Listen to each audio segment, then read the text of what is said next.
Assalamualaikum warahmatullahi wabarakatuh. Perkenalkan, nama saya Cynthia Mutiarani dari Fakultas FTKI Prodi Sistem Informasi.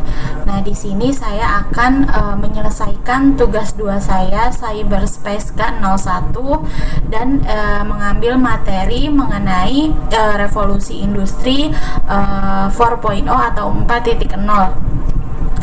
Nah, revolusi industri ini telah terjadi sejak tahun 1750-an dan terus berlanjut sampai sekarang. Dimulai dari mesin uap yang mendominasi industri saat itu, dari kereta sampai mesin penggerak turbin, dan sekarang memasuki revolusi industri keempat. Semuanya telah berubah secara dramatis. Tren otomatisasi, pertukaran data terkini, komputasi awan, Internet of Things atau IoT, kecerdasan buatan atau Artificial Intelligence atau AI, dan semua hal virtual yang mampu memudahkan kegiatan operasional kita, hampir semua hal.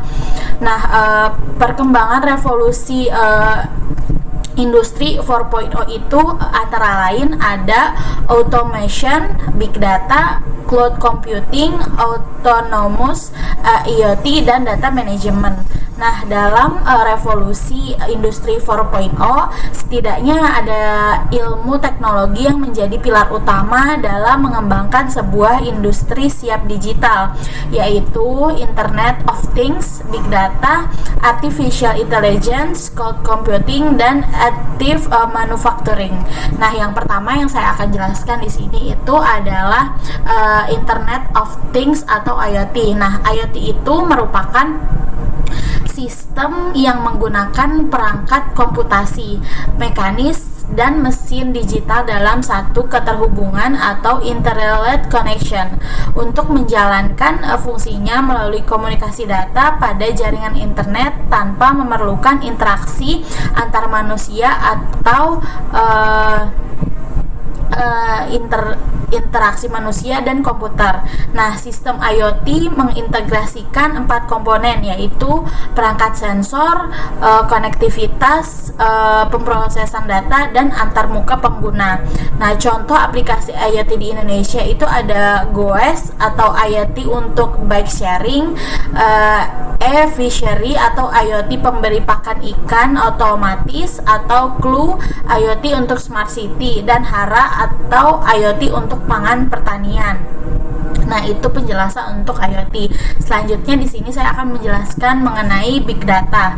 Nah, big data adalah istilah yang menggambarkan volume besar data, baik terstruktur maupun tidak terstruktur. Namun jumlah data yang penting melainkan apa yang dilakukan organisasi terhadap data. Big data dapat dianalisis untuk pengambilan keputusan, namun strategi bisnis yang lebih baik. Penyedia layanan Big Data Indonesia antara lain, yang pertama itu ada Sonar Platform, yang kedua ada Pakes Platform, yang ketiga ada Warung Data, dan keempat ada Databot. Nah, selanjutnya yang ketiga akan saya jelaskan mengenai artificial atau intelligence atau yang sekarang biasa disebut dengan AI. Nah, AI itu merupakan sebuah teknologi komputer atau mesin yang memiliki kecerdasan layaknya manusia dan bisa diatur sesuai keinginan manusia. AI bekerja dengan mempelajari data yang diterima secara berkesinambungan. Semakin banyak data yang diterima dan dianalisis, semakin baik pula AI dalam membuat prediksi. Aplikasi chatbot dan pengenalan wajah atau face recognition merupakan salah satu contoh penerapan AI. Selanjutnya yang akan saya jelaskan itu ada cloud computing. Nah, atau yang biasa disebut dengan komputasi awan. Nah, merupakan teknologi yang menjadikan internet sebagai pusat pengelolaan data dan aplikasi, di mana pengguna komputer diberikan hak akses atau login menggunakan cloud untuk dapat mengkonfigurasi peladen atau server melalui internet. Contohnya itu ada hosting situs web berbentuk peladen virtual. Nah, ada 3 jenis model layanan dari komputasi awan, yaitu yang pertama Cloud Software as Service, yang kedua ada Cloud Platform as a Service, dan yang ketiga ada infrastruktur as a Service. Nah, layanan untuk menggunakan infrastruktur yang telah disediakan, di mana konsumen dapat memproses, menyimpan, berjaringan, dan memakai sumber daya komputasi lain yang diperlukan oleh aplikasi. Produk-produk cloud computing di Indonesia antara lain yang pertama ada K-Cloud, Cloud Kilat, Dewa Web, ID Cloud Host, dan Free Cloud. Nah, selanjutnya di sini saya akan menjelaskan tentang additive manufacturing. Nah, additive manufacturing merupakan terobosan baru di industri manufaktur dengan memanfaatkan mesin pencetak 3D atau sering dikenal dengan istilah 3D printing. Gambar desain digital yang telah dibuat diwujudkan menjadi benda nyata dengan ukuran dan bentuk yang sama dengan desain sebenarnya atau dengan skala tertentu. Nah, teknologi additive manufacturing mampu memproduksi lebih banyak desain dan mampu memproduksi barang yang tidak bisa dibuat dengan teknologi manufaktur tradisional. Nah, ada 4 prinsip perancangan dalam revolusi industri 4.0.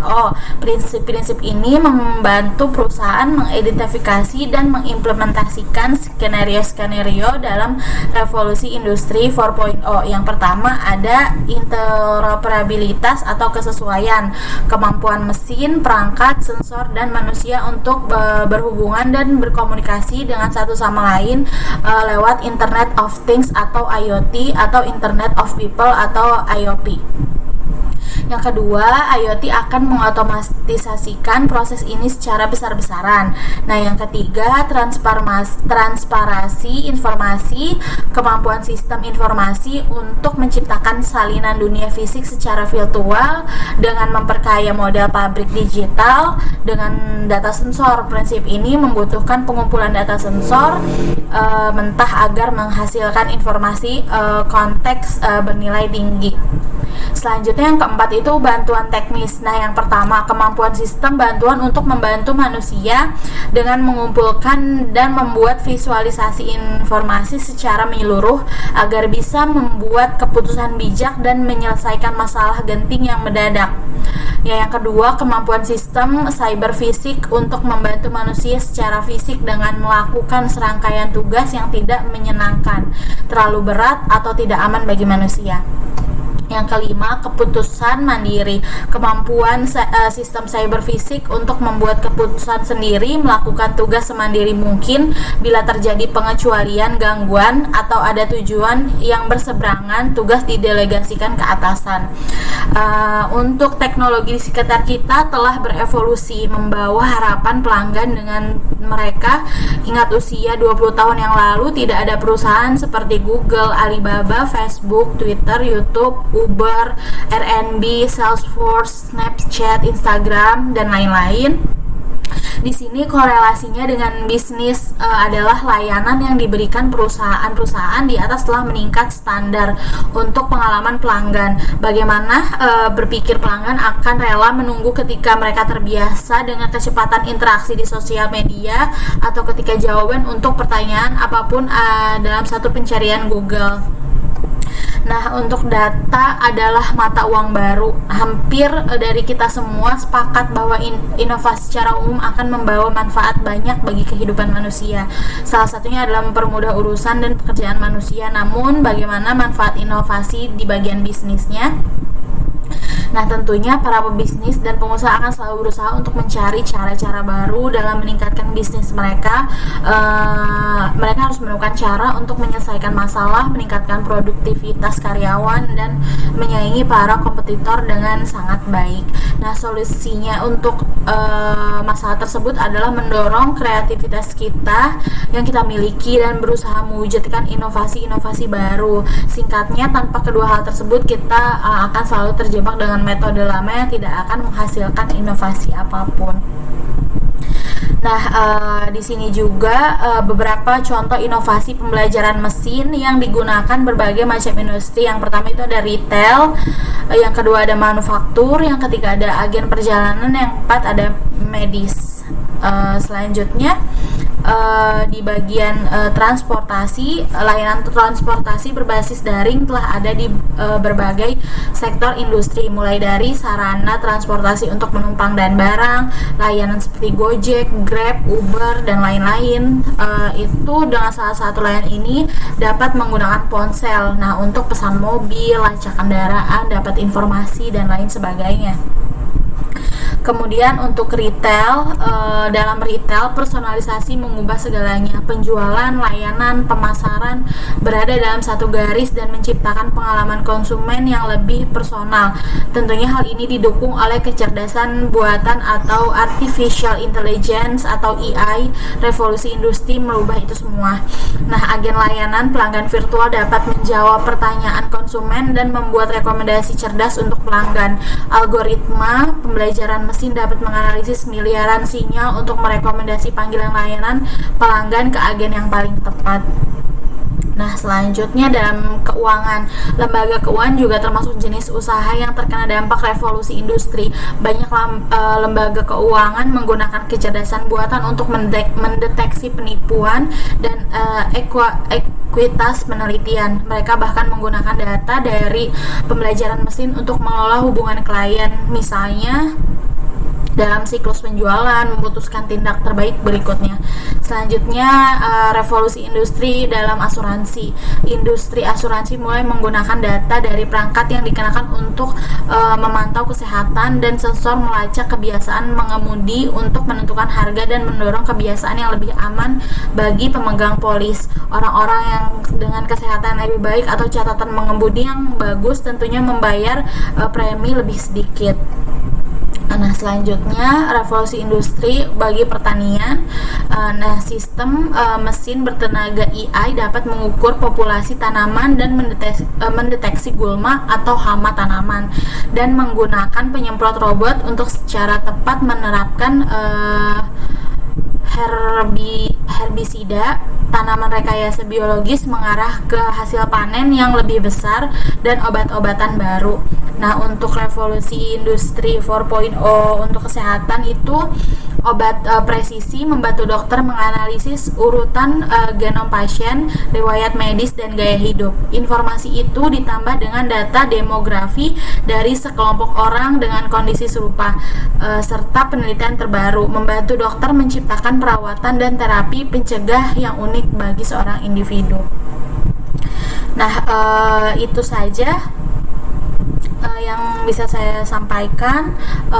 Mungkin ada dua lagi yang bisa saya sampaikan, itu dampak sosial dari revolusi industri di dampak sosialnya. Yang pertama adalah dampak revolusi di bidang sosial.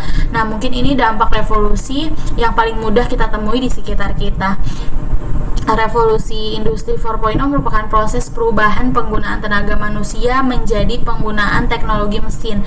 Dengan hal tersebut, tentunya manusia akan tergusur dan diganti oleh mesin. Tergantinya manusia oleh teknologi mesin akan berakibat dengan berkurangnya peranan serta campur tangan manusia di dalam proses produksi industri, sehingga lapangan pekerjaan di dalam bidang industri untuk manusia akan berkurang. Nah, selain itu juga hal ini berdampak pada menjadi tidak sesuainya sistem pendidikan, terutama di Indonesia, dengan dunia kerja. Nah, yang kedua itu ada dampak politiknya. Selanjutnya untuk yang kedua, menyebabkan munculnya gerakan sosialis dan juga munculnya partai politik baru yang memanfaatkan revolusi industri 4.0 atau 4.0 seperti misalnya untuk berkampanye dan mempromosikan pantun tersebut melalui teknologi yang ada di masa revolusi industri 4.0 ini. Kemudian ada dampak ekonomi, mempercepat jumlah produksi suatu perusahaan karena dibantu oleh teknologi mesin, berkurangnya jumlah karyawan di perusahaan karena tergantikan oleh mesin, dan sebagainya. Kemudian keuntungannya itu yang pertama, terdapat banyak industri di kota-kota besar. Yang kedua, semakin berkembangnya bidang pendidikan sehingga masyarakat semakin terdidik. Yang ketiga, memudahkan hubungan antara orang yang jauh bahkan antar negara. Yang keempat itu semakin cepatnya persebaran informasi kepada semua masyarakat di berbagai daerah. Selanjutnya, keuntungannya itu semua komponen di dalam suatu wilayah bisa semakin ikut berkontribusi untuk kemajuan bersama. Nah, kemudian ada salah satu kerugian berapa? Yang pertama, timbulnya diskriminasi sosial di dalam kehidupan masyarakat. Yang kedua, timbulnya suatu kapitalisme di dalam bidang perekonomian. Yang ketiga, biaya kebutuhan hidup semakin besar karena masyarakat semakin konsumtif, terus sering tersebar berbagai macam berita hoax dan banyak mempercayai berita hoax tersebut, khususnya di Indonesia sendiri. Persebaran teknologi yang belum merata terutama di wilayah-wilayah pedesaan terpencil. Mungkin itu saja yang bisa saya jelaskan mengenai revolusi industri 4.0. Kurang lebihnya mohon maaf. Assalamualaikum warahmatullahi wabarakatuh.